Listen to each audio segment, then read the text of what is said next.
Hi hello வணக்கம் நண்பர்களே. இன்னைக்கு நம்ம என்ன பண்ண போறோம்னா வரலாறு கான்செப்ட் வந்திருக்கோம். இதுல வாஸ்கோட காமா அவர்களை பத்தி பார்ப்போம். வாஸ்கோட காமா ஏன் வந்தாரு, எதுக்கு வந்தாரு அப்படிங்கிற விவரங்கள்லாம் பண்ணணும்.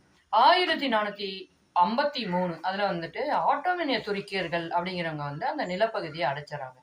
போர்ச்சுகீசியர்கள், அதுக்கப்புறமா ஐரோப்பியர்கள் அவங்கெல்லாம் இந்தியா போன்ற பகுதிகளுக்கு வரணும் அப்படின்னா அந்த நிலப்பகுதி தான் மிக முக்கியமானதா இருந்துச்சு. அதை அடைச்சிட்டனால அவங்களால வர முடியல. இப்ப என்ன பண்றாங்க, ஐரோப்பியர்கள் எல்லாமே கடல் வழியா நம்ம ஏதாவது பண்ண முடியுமா அப்படின்னு பாக்குறாங்க. அதுக்கு மாலுமி ஹென்றி அப்படிங்கிறவரு நிறைய ஹெல்ப் பண்ணிட்டு கடல் மாலுமிகளை அனுப்பி நீங்க இந்த புதிய வழியை கண்டுபிடிங்க அப்படிங்கிறாங்க.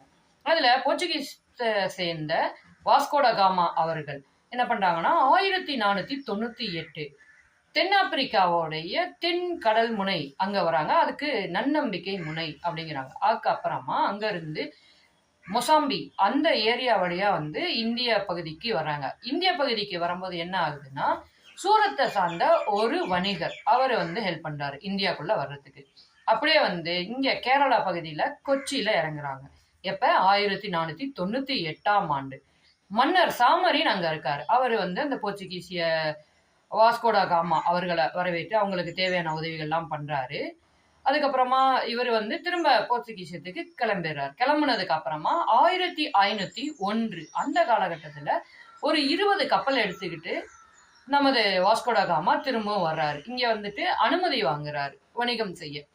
எங்கெங்கெல்லாம் பண்றாங்கன்னா கொச்சி, கண்ணனூர், கள்ளிக்கோட்டை இந்த பகுதிகள்லாம் போர்ச்சுகீசிய அந்த வணிக தலங்களை அமைச்சறாங்க. 1524 ஆண்டு இறுதியா வாஸ்கோட காமா அவர்கள் இந்தியாவுக்கு வராங்க. இங்கேயே நோய்வாய்ப்பட்டு இறந்து போறாங்க.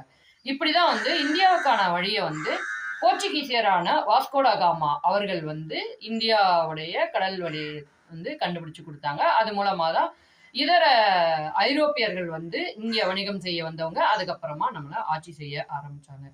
வாஸ்கோட காமா அப்படின்னா நம்ம ஞாபகம் வச்சுக்க வேண்டியது 1498 ஓடி வந்தார் காமா அப்படின்னு வச்சுக்கலாம். இது நிறைய தேர்வுகள்ல கேட்கக்கூடிய ஒரு கேள்வி. அதனால இதை ஞாபகமா வச்சுக்கோங்க. அடுத்த வரலாறு வீடியோல பார்ப்போம். பாய்.